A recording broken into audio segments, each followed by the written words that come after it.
नमस्कार। Metaphor literature festival में आप सभी का स्वागत है। आज हमारे बीच आए हैं पार्थसारथी सेन शर्मा।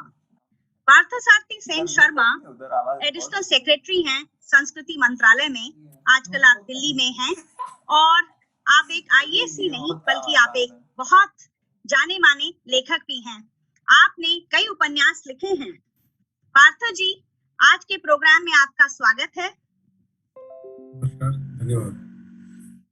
आपका उपन्यास, जिस उपन्यास पर हम चर्चा करेंगे वो है लव इन लखनऊ और ये उपन्यास मेरे हाथों में है। इसको मैंने बड़े दिल से पढ़ा है और जब आपने इसमें बात करी लव इन लखनऊ की और ये मेटाफर लिटरेचर फेस्टिवल, ये लखनऊ का फेस्टिवल है, ये हमारा अपना फेस्टिवल है, हमारा अपना शहर है। आप हम सब के बीच से निकले हैं और आज आपका ये उपन्यास लव इन लखनऊ भी लखनऊ की ही बात करता है।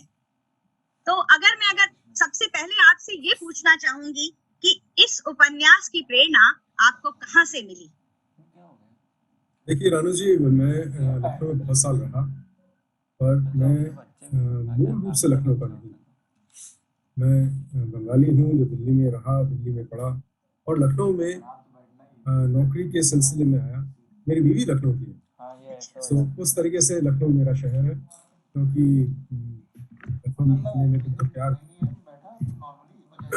बट इस किताब को आप ये मान सकते हैं कि this book is a tribute, my tribute to the city.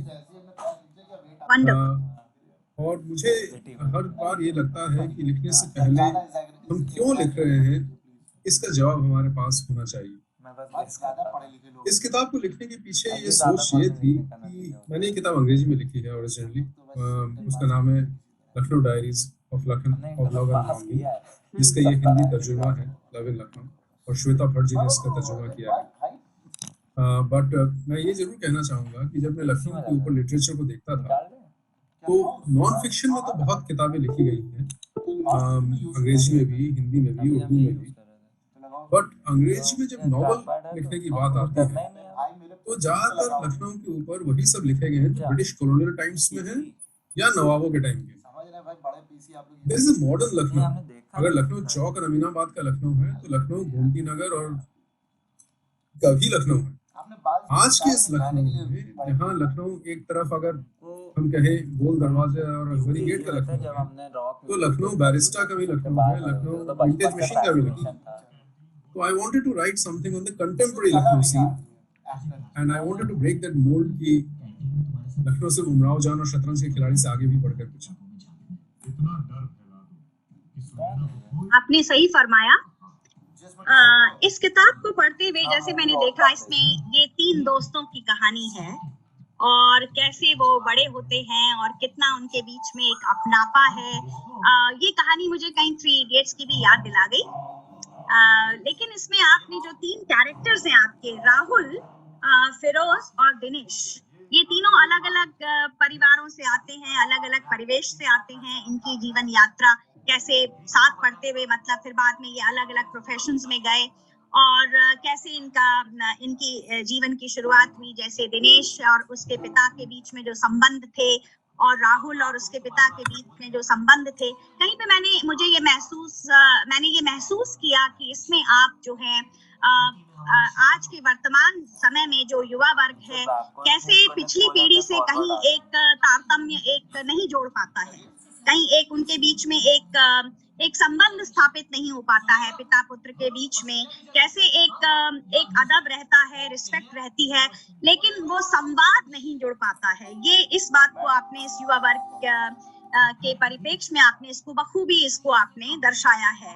आप क्या कहेंगे, क्या सच में ऐसा होता है?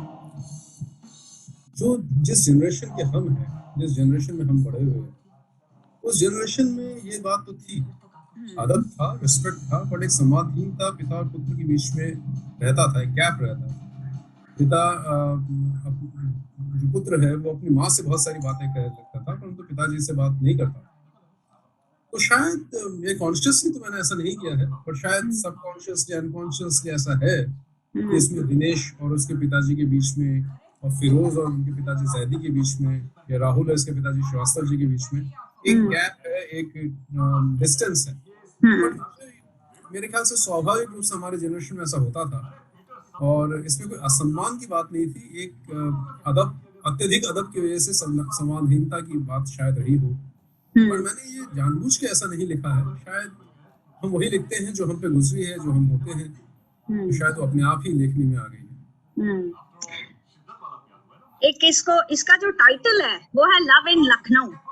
तो इसमें जो है ये युवा वर्ग में जैसे दिनेश का गीता के प्रति प्रेम, या राहुल का रीता के प्रति प्रेम, या फिर फिरोज का मिस बासु से प्रेम, ये बहुत अहम हिस्सा है इस किताब का। हाँ, और ये किताब इतनी अच्छी भाषा में लिखी गई है, ऐसी इसकी एक खास रवानगी है। हालांकि मैं अनुवाद की बात कर रही हूँ, जो कि आपने बताया श्वेता भट्ट जी ने किया है, और अंग्रेजी में तो जाहिर है कि वो आपने अपनी तरीके से उनको बुना होगा, मेटाफर्स को, इमेजेस को आपने बुना होगा।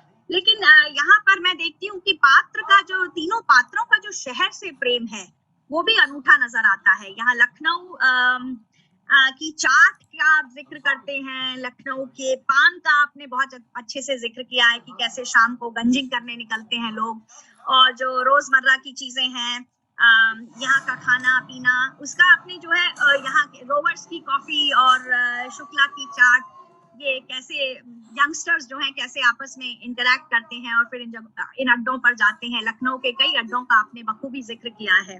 आप खुद गए हैं क्या इन अड्डों पर? हाँ, इनमें से आधी किताब मैंने शायद इन्हीं अड्डों पे लिखी भी होगी। जी, ये साफ नजर आता है इस पे। लखनऊ में मैं जब रहा तो मैं काफी, जो मेरे मित्र हैं वो जानते हैं, मैं काफी कैफेज में जाता रहा। तो बहुत सारे, आधी किताब शायद मैंने कहीं ना कहीं किसी कैफे या किसी कॉफी हाउस में बैठ के लिखी होगी। तो उसमें चाय खानों की भी जिक्र है, और कॉफी इसलिए बार बार शायद इसमें कॉफी शॉप्स आता है बार बार किताब में। तो इसी बात पे मैं लखनऊ से ही रिलेटेड एक सवाल पूछना चाहूंगी कि लखनऊ को जैसे तहजीब का शहर कहा जाता है, अदब का शहर है, और नफासत और नजाकत कहते हैं कि इसकी रग रग में समाई हुई है, गंगा जमुनी तहजीब का शहर है ये। तो आज के सूरत हाल पर आप कुछ गौर फरमा सकते हैं? हो सकता है लखनऊ लोगों को, जैसे मेरी बीवी लखनऊ की है, तो वो कहती है कि लखनऊ काफी बदल गया है। यहाँ से 30-40 साल पहले लखनऊ भिन्न था। तो ऐसा होता है, जरूर शहर बदला होगा, हजरतगंज में ज्यादा हरियाली रही होगी, पर ये भी सच्चाई है कि अभी भी लखनऊ की जो भाषा है, लखनऊ की जो बोलने का लहजा है, ये भिन्न है। अगर हम लंदन में भी जाते हैं और मेरे को वहाँ को लखनऊ वाला मिल जाता है और उससे 2-4 बातें भी होती है, तो मुझे पता, बिना जान के भी मैं जान जाता हूँ कि ये है लखनऊ। तो कोई एक बात है, I cannot put my finger on it, but there is something जो लखनऊ वालों की भाषा को, लखनऊ वालों के बोलचाल की, उनकी जो अदा है, उनको अलग बना देता है। There is something I cannot put my finger on. Okay. आप जैसे आपने किरदारों को इसमें के बारे में आपने लिखा और इस तरीके से उनको गढ़ा है, मैं ये पूछना चाहूंगी कि क्या कहीं राहुल के किरदार से आप मिलते जुलते हैं, या उससे कुछ उस किरदार में कहीं आप अपने आप को देखते हैं, या राहुल का किरदार एक IAS ऑफिसर का किरदार है, ये भी आपने बखूबी इस किरदार को रचा है, तो इस किरदार के बारे में कुछ बताइए। राहुल, हाँ, एक IAS ऑफिसर है, एक मिडिल क्लास फैमिली से मेधावी छात्र है, जो अपने बलबूते पे अपने मेहनत की परीक्षा उत्तीर्ण करता है, और उसकी मोहब्बत एक IAS लड़की से ही होती है, और जो उसकी और शायद लास्ट शॉट उसकी शादी का है। तो ये यहाँ तक तो सिमिलैरिटी है कि मैं भी एक परीक्षा देके निकला कैरियर ब्यूरोक्रेट में IAS ऑफिसर, कैडर का, मेरी बीवी एक IAS ऑफिसर है, तो यहाँ तक तो सिमिलैरिटी है। बाकी तो मैं नहीं कह सकता, परंतु हाँ, बट ये भी है कि ये जो 3 पेशे लिए गए हैं इसमें, एक राजनीतिज्ञ के बेटे का, एक जर्नलिस्ट का और एक IAS ऑफिसर का, उसके पीछे भी शायद यही कारण है कि यही 3 प्रोफेशन या यही 3 वोकेशन ऐसे हैं जिनके बारे में मुझे थोड़ा बहुत पता है। IAS ऑफिसर तो मैं हूँ ही, परंतु IAS ऑफिसर के होने के वजह से जर्नलिस्ट और पॉलिटिशियंस ऐसे 2 प्रोफेशंस हैं या वोकेशंस हैं जिनसे नाता ज्यादा रहता है, जिनसे ज्यादा हम लोग मुतासिर होते हैं। तो इसलिए यानी शायद ये तीनों नेचुरल कैरेक्टर्स हैं जो इस किताब में लिखे। अच्छा, आपने युवा वर्ग के बारे में लिखा है, आपने उनकी अनसर्टेनिटी है जो फ्यूचर को लेकर के, उसको भी आपने अच्छे से उसके बारे में आपने इसमें चर्चा करी है। भविष्य के प्रति उनकी आशंका रहती है कि भाई they are very uncertain about future and they are very not very satisfied with their present. So, like the way you have tried to talk about the young people in this novel, it's a novel that is, that youth would relate to very happily.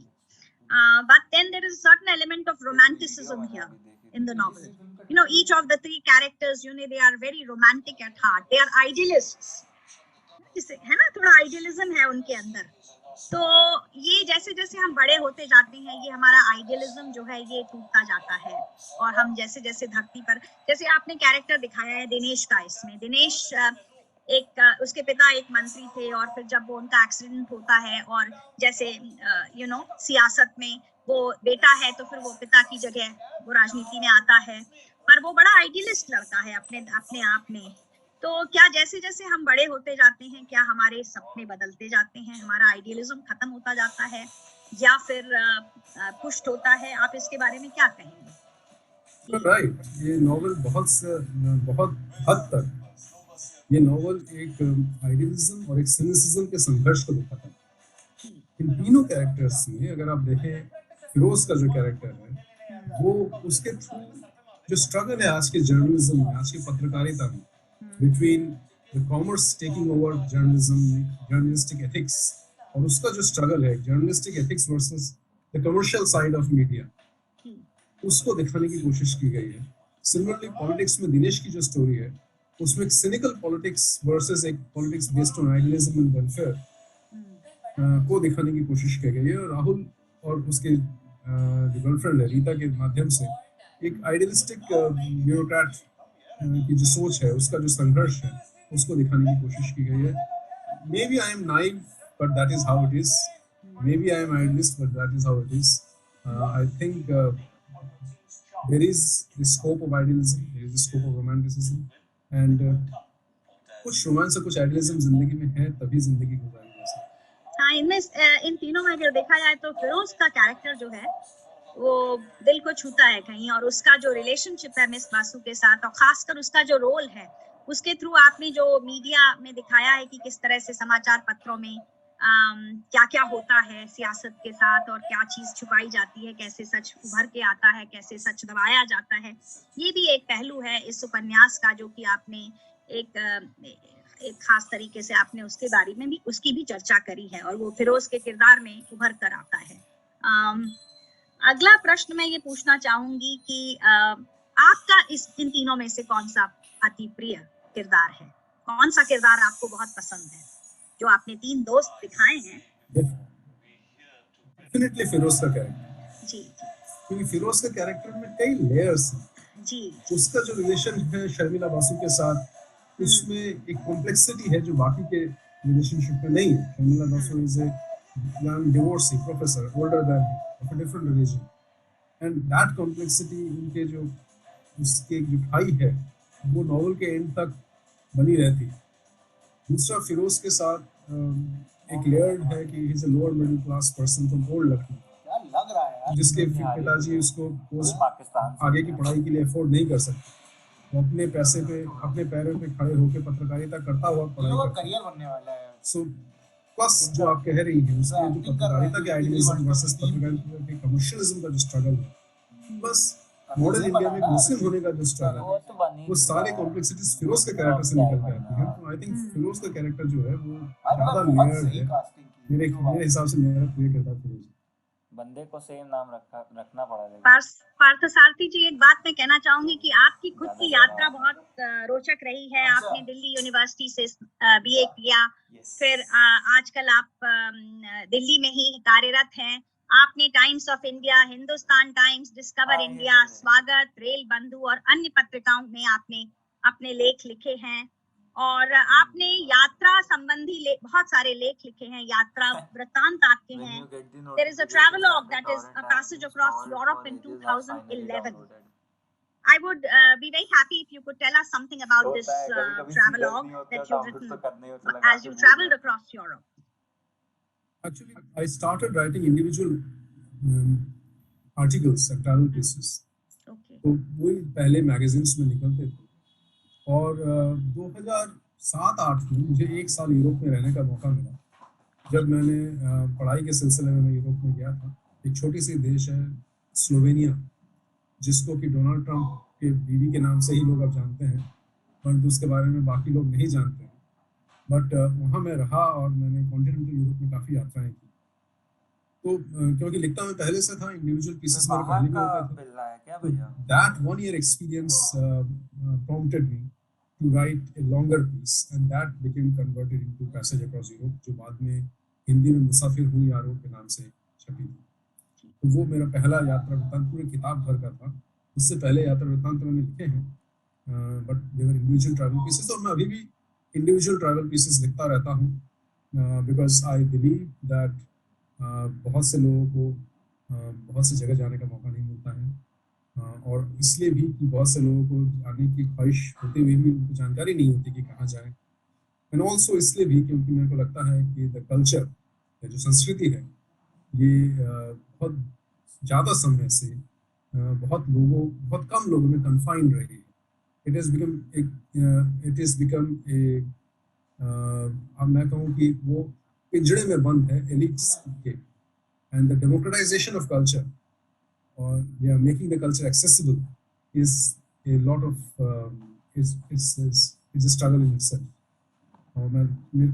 I feel passionately about the fact that the culture should come out of the highbrow, close-knit circles to Okay, having said so, I would just like you to tell us, like, if you've traveled across Europe, and I'm sure that you must have traveled across the country as well, which part of India have you liked the best? And have you ever written about your travels in India? Yes, मेरी जो दूसरी किताब थी travel की, every mile in memory, उसके 4 part थे। Bengali in Britain, which was about basically England because I was living in England for 1 year.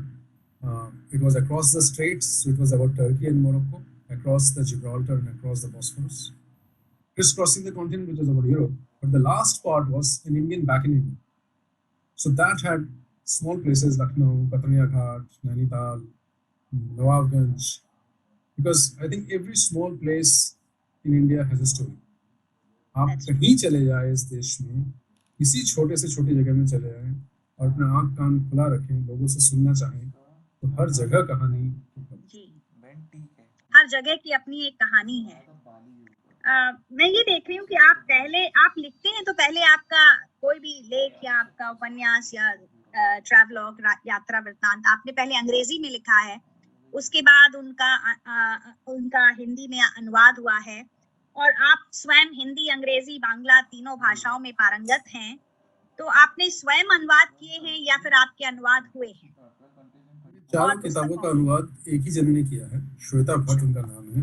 Okay. और श्वेता भट्ट ने ही मेरे 4 किताबों का आज तक अनुवाद किया है, और तो अनुवाद करने के बाद उसकी पांडुलिपि मुझे भेजी जाती है प्रकाशक द्वारा, और उसमें मेरे को ज़्यादा मेहनत नहीं करनी पड़ती क्योंकि श्वेता जानती है कि मैं कैसे लिखता हूँ। बट फिर भी लास्ट एक बार, क्योंकि the positions that I am in, I have to be extra careful कि कोई चीज़ गलती से भी ऐसी ना चली जाए जो लोगों को ठेस पहुँचाए या कोई controversy. So I do go through the manuscript before it goes to the printing press, but yes, Shweta ही ट्रांसलेट करती है।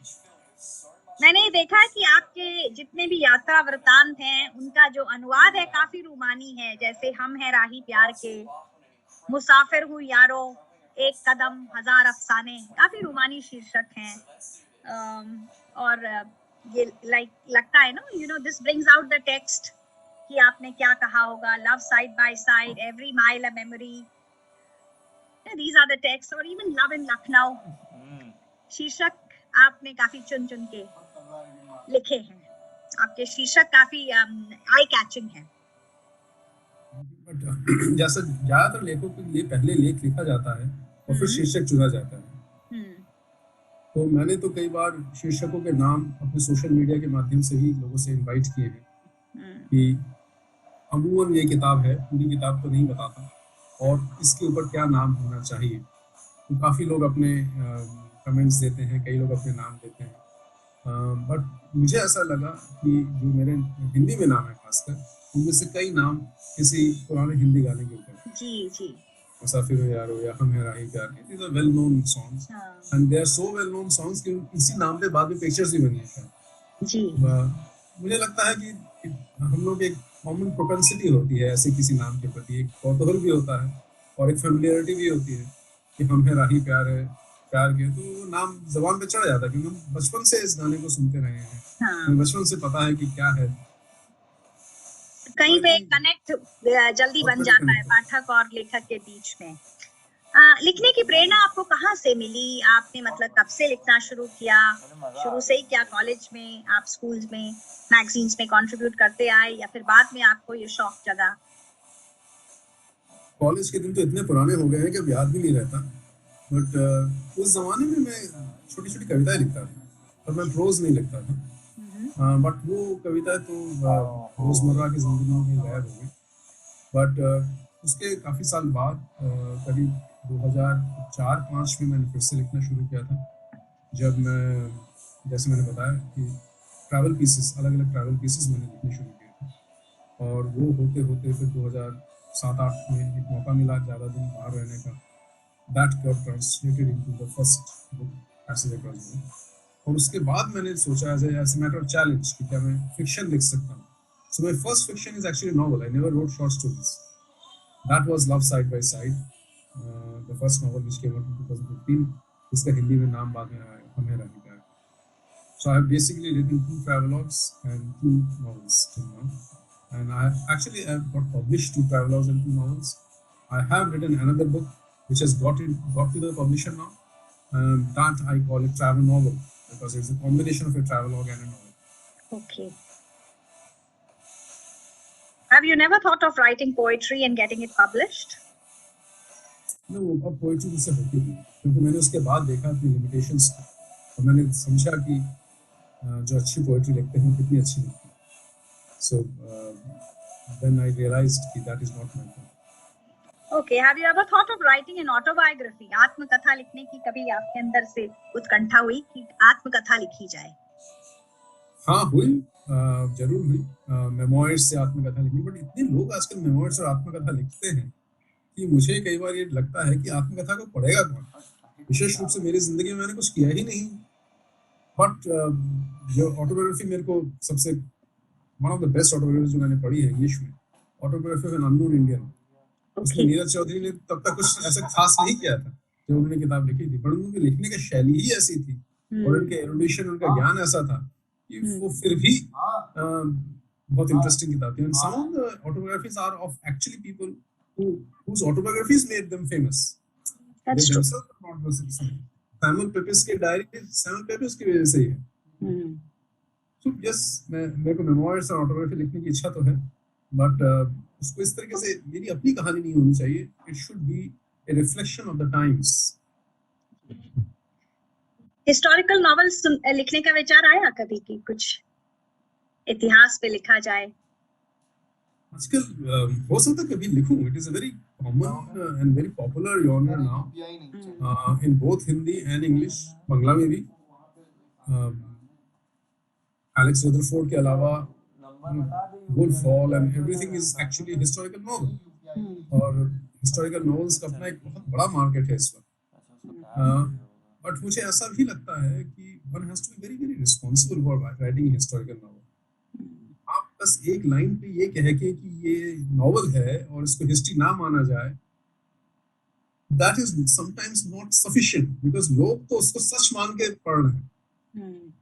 अगर आप किसी हिस्टोरिकल नॉवल को बुनते हैं और उसमें हिस्टोरिकल कैरेक्टर्स रखते हैं, आधे से ज्यादा लोग उसको इतिहास ही मानते हैं। Therefore, one has to be very, very responsible, I think, for writing historical novels. That's true. आप कौन-कौन से लेखकों से आप प्रभावित हुए हैं और जिनको आपने पढ़ा है और आज भी पढ़ना चाहते हैं, और जब पढ़ते हैं आप अभिभूत होते हैं? ऐसे कौन से लेखक हैं? इस टाइप के इस प्रश्न का जो जवाब है जी, कुछ जवाब तो पॉलिटिकली करेक्ट जवाब होते हैं, जिसमें आप कहेंगे कि मैं टॉल्स्टॉय पढ़ता था, पुश्किन पढ़ता था, शेखोव पढ़ता था, ओके, या डिकेंस पढ़ता था। और सच्चाई ऐसा है कि मैंने ये सब ज्यादा नहीं पढ़े, पढ़े हैं, अच्छे भी लगे हैं, but I would not say that these are the writers who keep me awake. Because probably I didn't belong to that generation. English में मेरे ख्याल से इंडियन इंग्लिश राइटर्स में मेरे को अमिताभ घोष की किताब सबसे अच्छी लगी है। ओवर द इयर्स मैंने उनकी शायद सारी किताबें पढ़ी हैं। I think I have read most of Vikram Seth and Daniel Paul also. Okay. I have read, I think Jhumpa Lahiri I have read almost all. So you can see I have read more of contemporary English writers. Hindi में भी मैं पढ़ता हूँ। हिंदी में आजकल के एक युवा लेखक हैं जिनकी किताब मुझे बहुत प्रभावित की है, वो है नीलोत्पल मृणाल। उनकी किताब है जो बहुत अच्छी उन्होंने लिखी है, बिल्कुल यंग युवा राइटर है। पुराने राइटर्स में प्रेमचंद को, कमलेश्वर को मैंने पढ़ा है और पसंद भी किया। अमृतलाल नागर जी को मैंने पढ़ा है। लखनऊ की किताब जब पढ़ते हैं तो अमृतलाल नागर के बिना आप नहीं इमेजिन कर सकते शायद। शिलाल शुक्ल को पढ़ा है और बंगला में भी मेरे बहुत प्रिय लेखक रहे हैं। सुनील गंगोपाध्याय, सत्यजीत रे, Bibhutibhushan Bandyopadhyay, and I feel very fortunate that I can read equally fluently in all the three languages. That's wonderful. अच्छा, आज के जो बेस्ट सेलर्स हैं, चेतन भगत या शोभा डे, इनके उपन्यासों को पढ़ा है आपने? और चेतन भगत भी पढ़ा है, शोभा डे भी पढ़ा है। जी जी। चेतन भगत उतने अच्छे नहीं लगते हैं जितने की बेस्ट सेलर होने चाहिए और उतने खराब भी नहीं लगते जितना लोग कहते हैं। उनकी ऑलमोस्ट कई किताबों पर फिल्में भी बनी हैं। काफी अंतर है उनकी किताब के कथानक और फिल्मों में, काफी अंतर है। जी जी। मेरे को उनका टू स्टेट्स बहुत अच्छा लगा था। Actually two states was very funny novel in many ways, much more funny than जो उससे ऊपर पिक्चर बनी। अच्छा, जैसे आजकल लिखते हैं तो क्या लिखते समय हमें मार्केट का भी ध्यान रखना पड़ता है? As a writer, do you have the reader in mind? Do you keep the writer in mind? Or do you keep the market in mind? Whenever you start writing, you know, you think whether this book will have an appeal or not, will it sell or not? मैं एक पेशेवर writer नहीं हूँ, in the sense that मेरी रोजी रोटी मेरे किताबों की बिक्री पे निर्भर नहीं करती जी। मैं एक तो आप जो लिखते हैं दिल से लिखते हैं, जो दिल से निकलता है। So I have the luxury of not waiting for the next check from the publisher's royalty to come to feed my to put the bread on my table. So इसलिए जो मैं करता हूँ वो शायद बाकी लोग ना कर सकें, पर मुझे ऐसा जरूर लगता है कि पूरे इतिहास में बेस्ट ऑफ द लिटरेचर शायद कभी भी मार्केट के लिए सोच के नहीं लिखा गया जी। बेस्ट ऑफ द लिटरेचर मेरे ख्याल से हमेशा ही अपने अनुभवों को, अपने ट्रुथ को, अपने वजह को बाहर रखने के लिए लिखा गया एंड लोगों को वो पसंद आया, मार्केट बन गई वो अपनी जगह। But I don't think the best of the literature has ever been written while keeping the market in view. Best sellers में हैव बीन। जैसे आप प्रशासनिक सेवा में हैं और आप एक खास पोजीशन पे हैं और इतनी व्यस्तता के बावजूद आप कलम उठाने की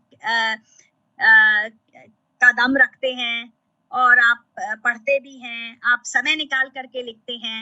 मैं एज अ राइटर मैं ये पूछना चाहूंगी आपसे, अगर कोई लिखता है तो आखिर क्यों लिखता है?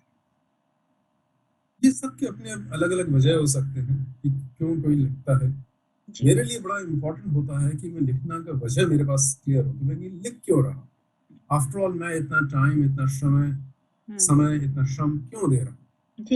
तो मेरे पीछे जब मैं ट्रैवलॉग्स लिखता हूँ तो मेरी वजह है, मैं चाहता हूँ कि लोग, सिर्फ हमारे देश के लोग नहीं, लोग एज ए ह्यूमैनिटी, लोग अधिक से अधिक डिफरेंट कल्चर्स को, अधिक से अधिक डिफरेंट डाइवर्स ज्योग्राफीज को, डिफरेंट सोसाइटीज के बारे में जाने, समझे, which makes them realize that they are ultimately one.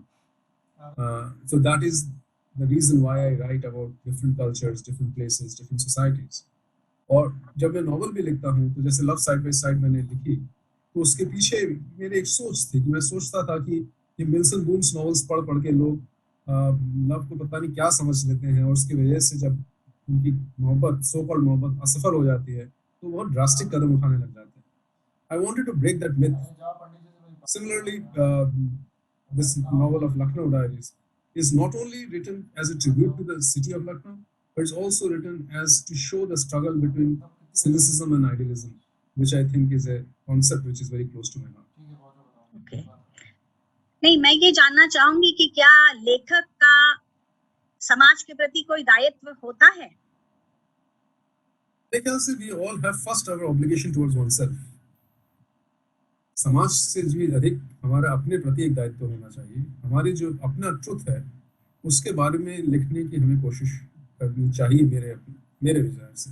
On the other hand, जैसे मैंने बताया, I can probably afford to do that because I do not have to depend on the check from the publisher to put bread on my table.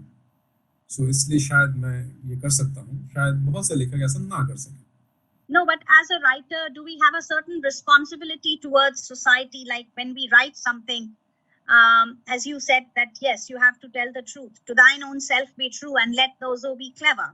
But then, do we have a message to carry? Does every writer have a message? वही मैं कह रहा हूँ. उसका message वही होना चाहिए जो उसका अपना ट्रूथ है. But it should not be taken to a limit. What is the conventional wisdom of that era? What is the political correct wisdom of that era? हर लेखक को वही लिखना चाहिए.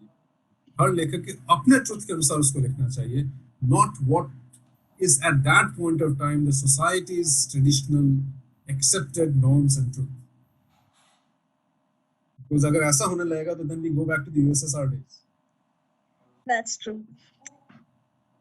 ठीक है, अपना हर किसी का अपना नजरिया होता है, अपनी एक सोच होती है और उस सोच को कागज पे उकेरता है लेखक, कवि, रचनाकार.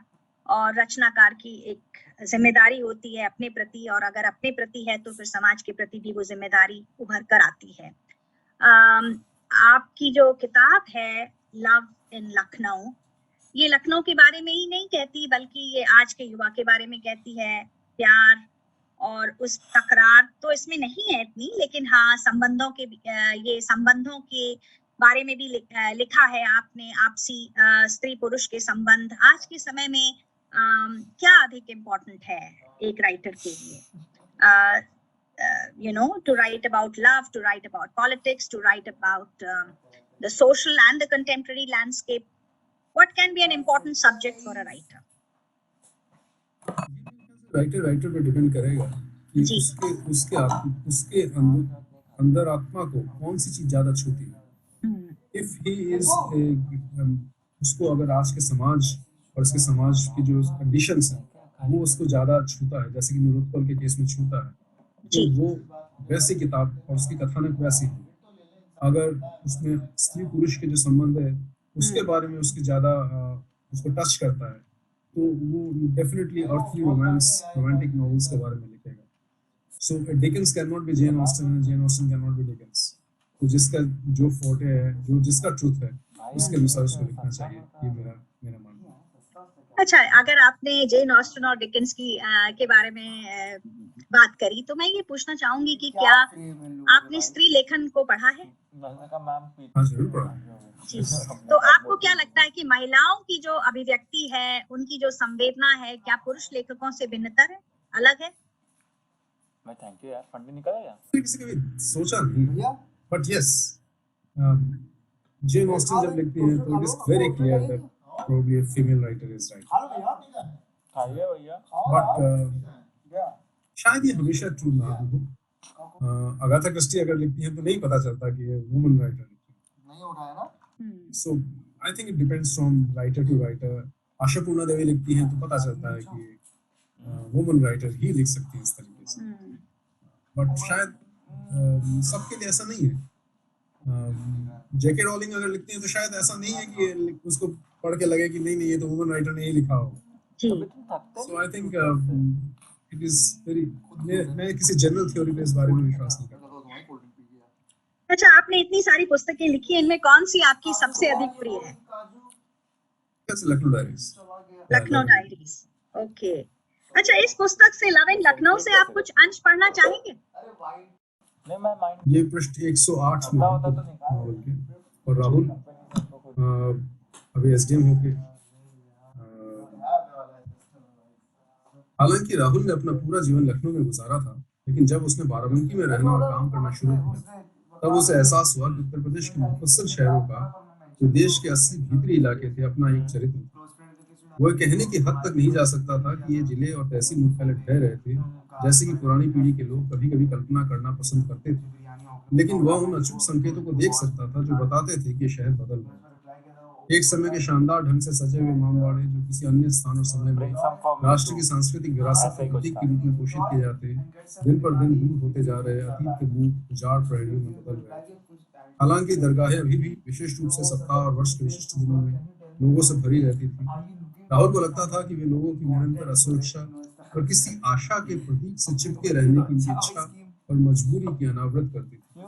किसी और युग की हवेलियों के ठहरते अगवाड़ों पर नई आकर्षक बहुस्तरीय इमारतें आई थी, एक वर्ग की बढ़ती समृद्धि और दूसरे की गिरावट का संकेत। राहुल को लगता था कि वो एक अन्य वर्ग के उदय का संकेत भी था, ठेकेदार।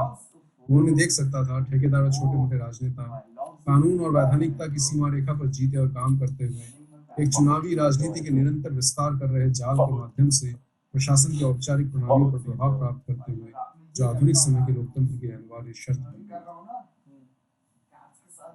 I'm glad that you picked up this section क्योंकि इसमें आपने आधुनिक और पारंपरिक समाज के बीच के भेद के बीच जो अंतर है उसको बड़े अच्छे से आपने लिखा है। और यहाँ पर किस तरीके से समय बदल रहा है, एक तरफ तो नए फ्लैट्स खड़े हो रहे हैं और दूसरी तरफ जो पुरानी हमारी जो सांस्कृतिक धरोहर थी, सो कॉल्ड ओल्ड बिल्डिंग्स, है ना, वो सब हेरिटेज बिल्डिंग्स, वो सब कैसे एकदम से टूट रही हैं, धराशायी हो रही हैं धीरे धीरे करके। इस पर आपने इस पे आपने लिखा है, इसकी चर्चा करी है। तो ये लखनऊ है, ये बदलता परिवेश है, ये आधुनिकता और पारंपरिक समाज और शहर के बीच का जो के बीच जो अंतर है उसको आपने दर्शाया है। और कहीं पर जैसे आपने खूबसूरती से फिरोज के बारे में भी आपने लिखा है, फिरोज की फैमिली का, कि क्या उसकी सिस्टर्स थी, वो उस सेक्शन ऑफ सोसाइटी में रहती थी जहाँ एक जगह मैं पढ़ना चाहूंगी इसको कि फिरोज की अम्मी खुले आंगन को पार करके किचन की ओर जाने लगी तो फिरोज को आलस्य भरी सुबह की अन्य अस्पष्ट आवाजों के साथ अपनी दोनों छोटी बहनों फातिमा और अस्मत की आवाजें भी सुनाई देने लगी। फिरोज के कानों तक पहुंच रही उनकी बातचीत के अंशों से वो ये अनुमान लगा सकता था कि वे इस बारे में चर्चा कर रही थी कि आने वाले ईद के उत्सव में वे क्या खरीदना चाहती हैं।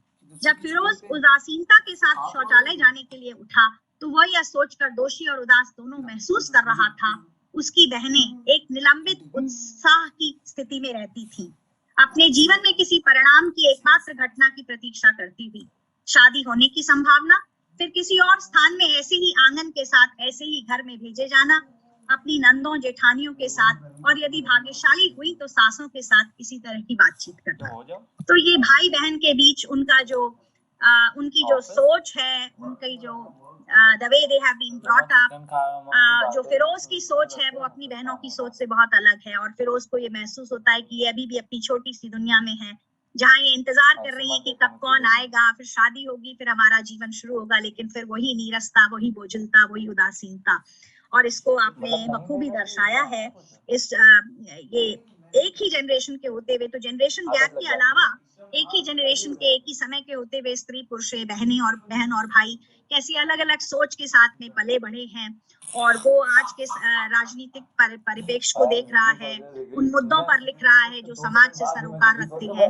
तो ये इस किताब में अगर देखा जाए, वैसे it's a very good light reading, इसको पढ़ के मजा आता है और आप कुछ ही घंटों में ये किताब पढ़ के खत्म कर देते हैं। लेकिन कहीं कहीं आपने उन अनछुए पहलुओं पर भी हम सबका ध्यान गया है पढ़ते हुए इसको। तो लव इन लखनऊ जो है, ये सब बदलते समाज की पृष्ठभूमि में बुनी हुई इश्क और ख्वाहिश, आप कहते हैं सियासत और भ्रष्टाचार, रिश्तों और खुलासों की जबरदस्त कहानी है। तो मैं अपने पाठकों से कहूंगी कि आप सभी से अनुरोध है कि आप इस पुस्तक को जरूर पढ़ें और देखें कि पार्थसारथी सेन शर्मा किस तरीके से लिखते हैं और क्या बखूबी अपने शहर का वर्णन करते हैं, उसमें किरदारों को जड़ते हैं। पार्थ जी, अब हम बात करते हैं लखनऊ डायरीज की, तो कुछ प्रकाश इस पुस्तक पर भी डालें। लखनऊ डायरीज तो ओरिजिनल किताब है जिसके हिंदी तर्जुमा love in Lucknow. Lucknow diaries is a novel. The same, Lucknow Diaries is Love in Lucknow. And then the other one that you're talking of is is your famous book, the one that you said, Every Mile a Memory. एक कदम हजार अफसाने. इसके बारे में कुछ बताइए.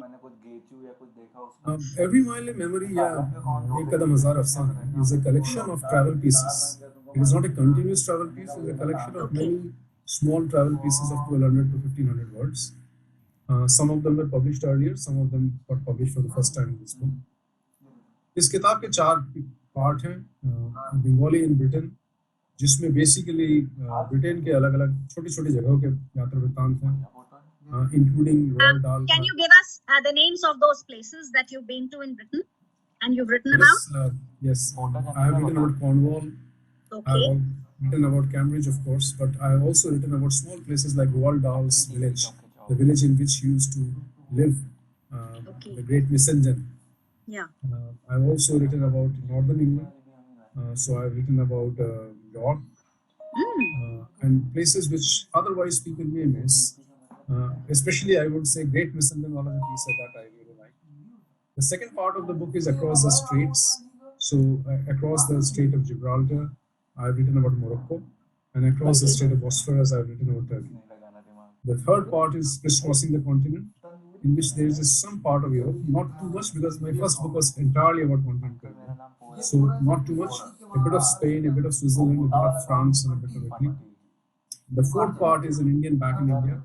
So that is that part which I wrote when I was back in Lucknow. So it has a bit of Lucknow. It has a beautiful piece on Lucknow winters. It has a piece on Nawabganj, Katania Ghat, the last train to Nainital, last journey that I did on that meter gauge railway line, जो हमारे ज़माने में लाल कुआं तक जाती थी लखनऊ से, और जब वो लाइन अब बंद हो गई, तो उसके जो लास्ट जर्नी थी उसके ऊपर एक पीस है. So this Every Mile a Memory is a collection of some small beautiful travel pieces about different parts. You referred to York. Let me just tell you that I was in Kingston upon Hull for almost 4.5 years. I stayed there way back in 1990s or so. So that part of York is very beautiful, and you referred to a passage across Europe in 2011. That's the second book, Love Side by Side. Tell us something about Love Side by Side. Okay, Love Side by Side is the second book. Passage Across Europe was my first book. Love Side by Side was my first novel. This is linear novel. It came out in 2015. Yes. Yeah. So this is a linear novel, जिसको कहते हैं coming of age novel. It has a single protagonist, unlike Lucknow Diaries, which has 3 main protagonists. इसमें एक single protagonist की कहानी है, पंकज की कहानी, जो who grows up in Delhi, जो दिल्ली में बड़ा होता है, दिल्ली में कॉलेज करता है, दिल्ली में उसकी गर्लफ्रेंड होती है, और उसकी गर्लफ्रेंड जो है वो विदेश में पढ़ने जाना चाहती है और ये देश में रहना चाहता है. So उस जमाने में, उस जनरेशन में हम में से बहुतों में कश्मकश थी कि हम देश छोड़ के बाहर जाएं या ना जाएं. तो that starts with that, और दोनों ही अपनी अपनी जगह सही हैं. The novel does not give any value judgment. And then Pankaj goes to the interiors of India, goes to an industrial city like Jamshedpur, and he works there, and he comes in contact with another woman who is a young widow, and he develops some emotions towards that other woman also, Kajal, and therefore the novel is Love Side by Side. It's a striking thing that I've noted, that the one like you would notice that one striking thing our readers would note is that love is the essential ingredient in both the novels. Love, because it says love and longing, Lucknow Diaries, and then Love Side by Side, Love in Lucknow. Love is a subject that you find very intriguing, as a subject that's most fascinating subject to talk about. What about war? One has to have, जो आप जीते हैं वही आप लिख सकते हैं. जी. मैंने कभी war में गया नहीं, मैं I cannot write about war. I can probably write about politics, but I cannot write about war. I can write probably about civil services, but that would be very boring, and nobody would read that. आपको नहीं लगा कि उपमन्यु चैटर्जी की तरह जैसे English August उन्होंने लिखी थी, और उनका जो सेंट्रल कैरेक्टर था वो ब्यूरोक्रेट था, और उसने बड़ा इंटरेस्टिंग नॉवल लिखा था उन्होंने. कोई नॉवल उस तरह का लिखा जाए जो कि अंदर की लाइफ के बारे में, एक as a bureaucrat. उस लाइन को दर्शाया बात जाए, थी उस जीवन के इंग्लिश बारे में ऑगस्ट। लिखा जाए। जी जी। ऑगस्ट मैंने बहुत शुरू में पढ़ी थी जब उसको साहित्य अकेडमी नहीं मिला था उस जमाने में। और अगेन उस नॉवल की जो खूबसूरती उसकी ऑथेंटिसिटी थी, because Upmanyu was at that time a professional who had joined the service and had written almost like an autobiography noir. So उसने काफी कुछ वो वही लिखा है जो उसने जिया उसने। जी। And that authenticity of the novel, with its humor of course, yes yes, what makes it different. So मुझे ऐसा ही लगता है कि आप वो जब आप लिखते हो तो काल्पनिक चीज तो होती है, परंतु उसमें कहीं ना कहीं आप जीते हो। तो विभूति भूषण अगर लिखते हैं पौथे पांचाली, तो विभूति भूषण पौथे पांचाली में है खुद। डिकेंस अगर ऑलिवर ट्विस्ट लिखते हैं तो डिकेंस भी ऑलिवर ट्विस्ट में है। या अगर Jane Austen pride and prejudice लिखती हैं तो एलिजाबेथ जो है वो कहीं ना कहीं जेन ऑस्टन ही है। तुम अपने आप से बहुत बोलते हो क्या? So I think कहीं ना कहीं आप वही लिखते हैं जो आप जीते हैं। बहुत बोलते हैं।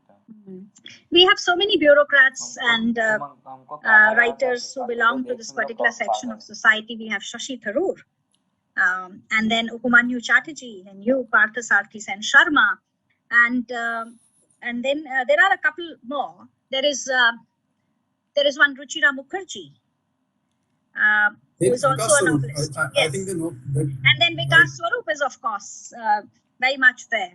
So all these bureaucrats,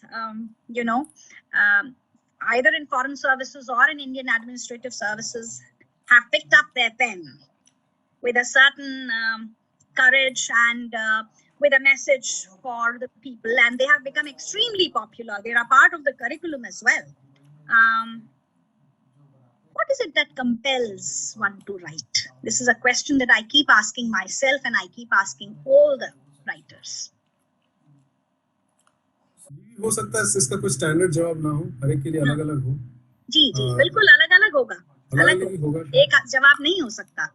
और खास कर ऐसे लोग जो किसी दूसरे पेशे में हैं, और विशेष रूप से हमारे ऐसे लोग जो काफी कई बार बिजी रूटीन में हैं, और समय निकाल पाना और इतने गहरे, इतना गहरा लेखन करना अपने आप में काबिले तारीफ है। अगर आप शशि थरूर को भी पढ़ें तो आप देखें कि उनकी हर उपन्यास में एक अलग तरीके का एक विविधता है, एक अलग तरीके की नरमी है, गर्मी है। उसको आप एक नॉवल जो है उनका अपने आप में अद्भुत है। अगर आप पढ़ें, भाषा विन्यास देखें उसका, उसमें कैरेक्टर्स को देखें, उसमें इतनी वैरायटी है। Like, it's very impressive. This kind of an approach towards literature, which requires a lot of hard work. And there was in the ICS, in the good old days, in the British times at least, there was a great tradition of people who were ICS and still were writing. Philip Mason's name comes to my mind, who wrote this great classic of Men Who Ruled India. There was Henry Beveridge, who translated the Babarnama, Akbarnama and Jahangirnama along with his wife to English. So there was a tradition of literary writers. हमारे ज़माने में या हमसे एक generation पहले तक शिलाल शुक्ल ने कालजयी उपन्यास लिखी है, राग दरबारी. So there have been people who have been writing, good, bad, ugly, but maybe the reason that prompts them is the multifarious experiences that they get. Because as a bureaucrat, you do tend to, especially in the field postings, when you are closer to ground, you do meet many different people and many different experiences. Probably that prompts them to pick up the pen. And you also must admit that many of them in the student days were voracious readers and good students. So उनमें ये अंदर एक कहीं ना कहीं शायद बात रही होगी कि वो उन्होंने काफी पढ़ा है और एक नेचुरल टेंडेंसी थी सब चीज़ों। जैसे आजकल के समय में ये भी कहा जाता है कि लिखने वाले ज्यादा हैं और पढ़ने वाले कम हैं। तो आज के युवा वर्ग में जो लेखक बनना चाहते हैं और साथ ही ब्यूरोक्रेट भी बनना चाहते हैं, उनके लिए आपके पास कोई संदेश है, कुछ कहना चाहेंगे? There are so many young people, who aspire to be writers and who want to be a published writer. So is there anything special that you would like to convey to our youth? I don't think I'm a great writer to the extent that I can tell people what to do about their own lives. I just think that people should be honest to themselves and try to examine what is that which is prompting them to pick up the pen. If you are wanting to be, or what is that you are trying to be when you are wanting to be a civil servant? Or are you wanting to do this only because of vanity, because you want to have a particular position in society, you want people to look up to you, or you want to make a difference as a civil servant? As a writer, again, one should examine why you want to do this writing. Is it only out of vanity or ego satisfaction, or you have something to say? Believe me, if I feel that I have nothing to write, I would not. सही बात है, हम सब के अंदर एक ना एक कहानी जो है जन्म लेती है, और खासकर लेखकों के अंदर तो कई कहानियां एक साथ चलती रहती हैं, और उन कहानियों के बीच में सामंजस्य बिठा पाना भी अपने आप में एक लड़ाई से कम नहीं है। कई कहानियां, क्योंकि आप उसी तरह से सोचते हैं और आप उसी तरह से महसूस करते हैं, और ये आपके लिए उतना ही जरूरी है जितना सांस लेना। कलम उठा करके लिखना हर किसी के बस की बात नहीं है, पर जब कोई लेखक लिखता है तो ये उसके लिए बहुत जरूरी है। जैसे कि आपके लिए पानी और हवा है, सबको जरूरी है, वैसे ही एक लेखक के लिए उसकी कलम बहुत जरूरी है, लिखना बहुत जरूरी है। उससे अपने अंदर के संताप को, अंदर की जितना भी कुछ है, आप कागज में उकेरते हैं, लिखते हैं, तो ये अपने आप में एक साधना है। लेखन भी एक साधना है, एक साधक की तरह आपको चलना पड़ता है। उसमें आपको अपने जीवन को एक डिसिप्लिन में, एक अनुशासित जीवन जीते हुए ही आप लिख सकते हैं। और बहुत खुशी हुई कि आज आपसे बात करने का मौका मिला। और हमारे लखनऊ वासियों के लिए आप कुछ खास कहना चाहेंगे? लखनऊ छोड़े हैं, बट लखनऊ ने हमें छोड़ा नहीं। 3.5 साल से ज्यादा हो गए, 3.5 साल हो गए लखनऊ छोड़े हुए, दिल्ली आए, बट लखनऊ ने हमें नहीं छोड़ा, छोड़ेगा भी नहीं। इंशाल्लाह फिर किसी दिन लखनऊ आएंगे। और I hope I do not become a Wajid Ali Shah that who could not return back to Lucknow. नहीं, आप जरूर आएंगे, आप जरूर आएंगे, और इस उम्मीद के साथ कि आपसे फिर मुलाकात होगी, और ये वर्चुअल ना हो करके आसपास आप आपस में बैठ करके over a cup of coffee we will talk about your new books. And I'm indeed very grateful to Ms. Kanak Rekha Chauhan, who's the director of Metaphor Literature Festival, for having organized this. आज आपसे बातचीत करके आपके बारे में बहुत कुछ जानने, समझने, सुनने को मिला। अगर कोई खास बात, कुछ खास अगर आप कहना चाहते हो तो आप कह सकते हैं। Many young writers ask me one tip about being a writer. I just want to tell them that the one thing that you have to do is one thing is to read a lot. जी बिल्कुल। अगर आप पढ़ेंगे नहीं तो आप लिखने की ख्वाहिश नहीं कर सकते। I think one should be a very voracious and very wide reader, and then automatically जिंदगी की अनुभूतियाँ अपने आप वर्ड्स में ढलने लगती हैं। But you must be a very good voracious wide reader.